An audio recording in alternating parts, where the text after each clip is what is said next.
पश्चिम महाराष्ट्राचा पॅन्थर हरपला.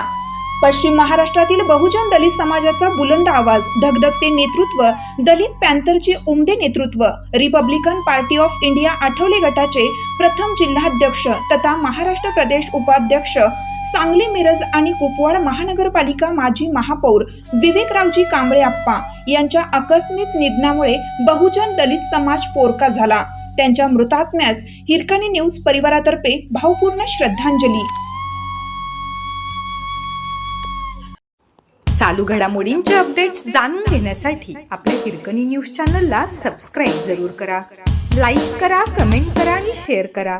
बेल आयकॉनवर प्रेस करा आणि नोटिफिकेशन्स मिळवा.